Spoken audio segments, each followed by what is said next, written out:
मऊ के मोहम्मदाबाद से एक ऐसी खबर सामने आ रही है जो ना सिर्फ प्रेरणादायक है बल्कि समाज को एक नई दिशा देने वाली भी है।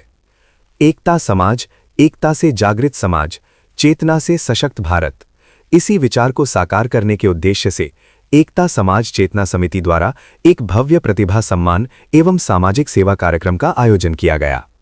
इस आयोजन में वर्ष 2024-25 के मेधावी छात्र छात्राओं को सम्मानित किया गया, जहां उन्हें प्रमाण पत्र देकर उनके उज्जवल भविष्य की कामना की गई। छात्रों के चेहरों पर खुशी और गर्व साफ झलक रहा था, जिससे कार्यक्रम का माहौल उत्साह से भर गया।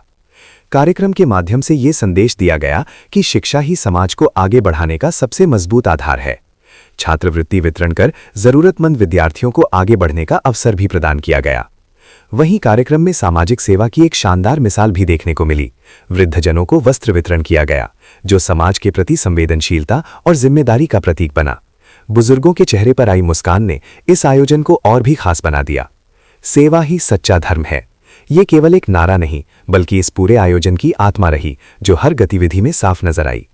कार्यक्रम में मौजूद गणमान्य व्यक्तियों ने अपने विचार रखते हुए कहा कि जब समाज में एकता और जागरूकता आती है तभी एक मजबूत राष्ट्र का निर्माण संभव होता है। समिति के पदाधिकारियों ने बताया कि उनका लक्ष्य सिर्फ एक कार्यक्रम करना नहीं बल्कि समाज में निरंतर सकारात्मक बदलाव लाना है। उन्होंने आश्वासन दिया कि भविष्य में भी ऐसे कार्यक्रमों के माध्यम से शिक्षा, सेवा और जागरूकता को बढ़ावा दिया जाता रहेगा। पूरे आयोजन के दौरान उत्साह, सम्मान और सेवा का अद्भुत संगम देखने को मिला। छात्रों की तालियों, बुजुर्गों की दुआओं और समाज की सहयोग ने इस कार्यक्रम को यादगार बना दिया। ये आयोजन एक मजबूत संदेश देता है कि अगर समाज एकजुट हो जाए और हर व्यक्ति अपनी जिम्मेदारी समझे तो एक सशक्त और विकसित भारत का सपना जरूर साकार हो सकता है। फिलहाल के लिए इतना ही। अपना परिचय बताते हुए बताइए कि आज क्या कार्यक्रम आयोजित किया गया है। मेरा नाम रमाशंकर राम। इसके पहले मैं जो PCS से मैं चयन होकर के BSc बना, DIS बना, DDR बना और इसके बाद जो है मंडल स्तर से रिटायर हो गया। उसके पश्चात मैंने अपना कदम जनता की सेवा में रखा। एक नई चेतना के अंतर्गत एकता समाज चेतना समिति का निर्माण किया, जिसमें मैंने ये चाहा कि जो गरीब परिवार के बच्चे हैं, पढ़ लिख लेते हैं, पैसे के अभाव में नहीं पढ़ पाते हैं, तो ऐसे लड़कों को मैं अपने ज़िले में न रह करके मंडल स्तर पर ज़िला मऊ, आजमगढ़, बलिया के इन BSc और DIS से मिल करके मैं ये सोचा कि उनसे जो प्रतिभाएं आपसे निकलती हैं, जो सबसे ज़्यादा ज़िला में टॉप करते हैं, सर्वोत्तम प्राप्त करते हैं, मैं उनको उत्साहित करने के लिए अपना जो है एकता समाज चेतना समिति के अंतर्गत उनके मनोबल को बढ़ाने के लिए मैं उनको पुरस्कृत करूंगा। और पुरस्कृत करने का मतलब ये नहीं होता है उनको अपार संपत्ति दे दो। पुरस्कृत का मतलब उनके साथ, उनके परिस्थितियों पर देख रेख, या मैं उनके साथ ये भी मिलना चाहता हूँ कि जो लड़का हाई स्कूल इंटर टॉप है जिले स्तर में, अगर वह शिक्षा विभाग में से जुड़ता है या कोई टेक्निकल में जाता है, उस स्थिति में जैसे BTech है, MBA है, इसके बाद जो है नीट है, डॉक्टर ग्रुप में, ऐसे छात्र जो गरीब हैं उनको हमारी संस्था जो है उनको पैसे के योगदान दे करके, समय दे करके उनको आगे बढ़ाने में अपना सहयोग प्रदान करूँगा। सर, ये कार्यक्रम करने की प्रेरणा आपको कहाँ से मिली?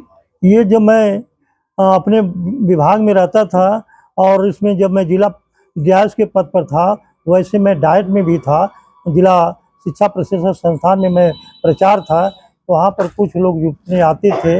उनके अंतर्गत अनेक प्रकार की समस्या ये होती थी कि न उनके कपड़े होते थे, न पैसे होते थे। वो बच्चे असहाय की श्रेणी में आते थे। वो चाहते थे कि पढ़ें, परंतु वो पढ़ नहीं पाते थे। इन चीज़ों को तमाम समाज को देखकर मुझे चेतना आई कि जो बच्चे वास्तव में पढ़ना चाहते हैं, अगर हमारे जैसे कुछ समाजसेवी लोग मिलजुल करके उनको आगे बढ़ाएंगे तो वास्तव में वो लड़का आगे बढ़ करके अपने माता पिता समाज की सेवा कर सकता है। तो सर, रिटायरमेंट के बाद इस काम को करने में कुछ समस्याएं भी आपको आई होंगी? रिटायरमेंट के बाद मुझे समस्या तो बहुत आई, जिसमें मैंने अपने कुछ साथियों से मिला।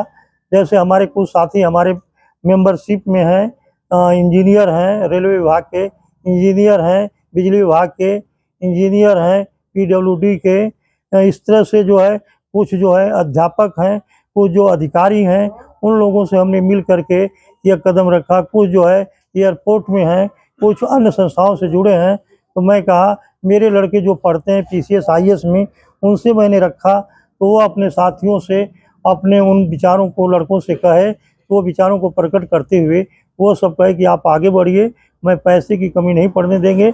अभी मैं जो कार्यक्रम कर रहा हूँ इसमें मुझे बहुत पैसा मिला है और आगे मैं बहुत काम करूँगा।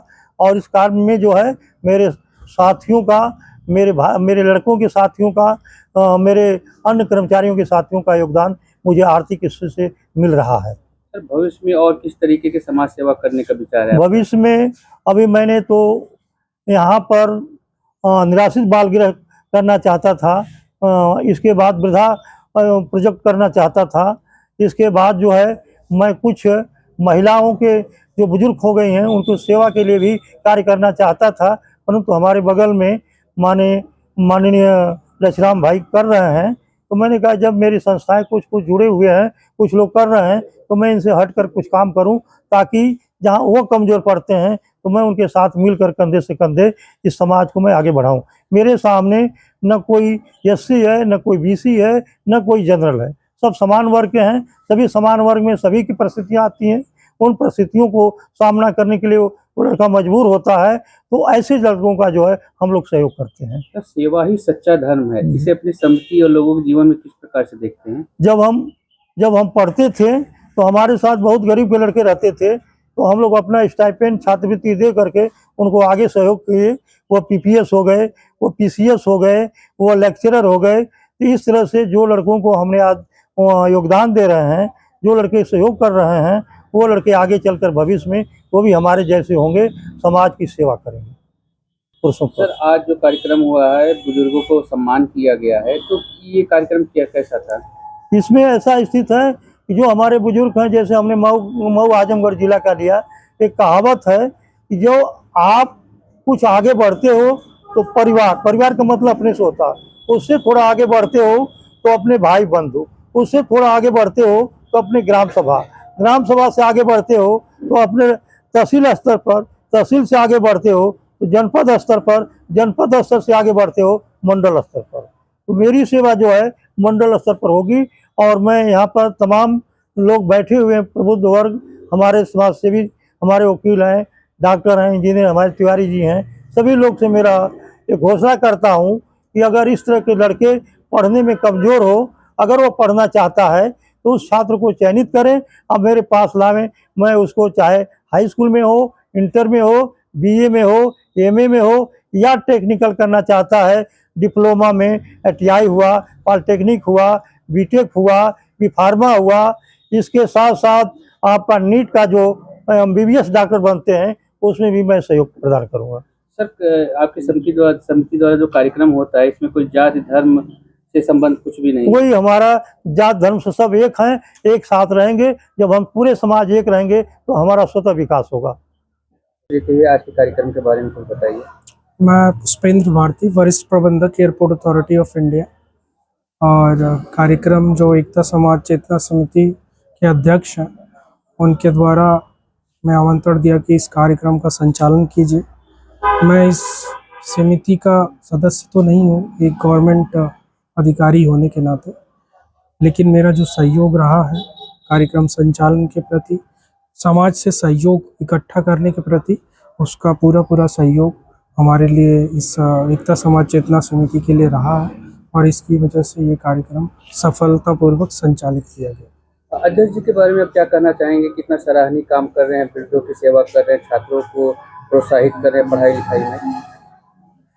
अध्यक्ष जी को, अध्यक्ष एकता समाज चेतना समिति के अध्यक्ष होने के साथ साथ वो मेरे पिता भी हैं, और मेरे पिता ने हर समय समाज के निम्न वर्गों, जैसा उन्होंने अभी कहा आपको, कि हम लोगों को जो सिखाया है कि समाज जब एक रहेगा तभी उसमें चेतना आएगी, और चेतना के तहत ही समाज का विकास होगा। उन्हीं के कहे अनुसार हम लोग चलते हैं, और वही हमारा ध्येय है। और जहाँ तक उनके बारे में सवाल है, तो उन्होंने जहाँ तक रहे, पहले उत्तरांचल में रहे, फिर बलिया में रहे, अम्बेडकर नगर डिस्ट्रिक्ट में उन्होंने सर्व किया। तो समाज में जितने भी ज़रूरतमंद लोगों के प्रति उन्होंने सोचा और जो उनसे यथापूर्वक सहयोग और हो सकता था उसको उन्होंने कभी उससे पीछे नहीं हुए, उसका पूरी तरीके से अपना प्रयास किया। सेवा कार्य करने में आपको कुछ समस्याएं भी आई होंगी।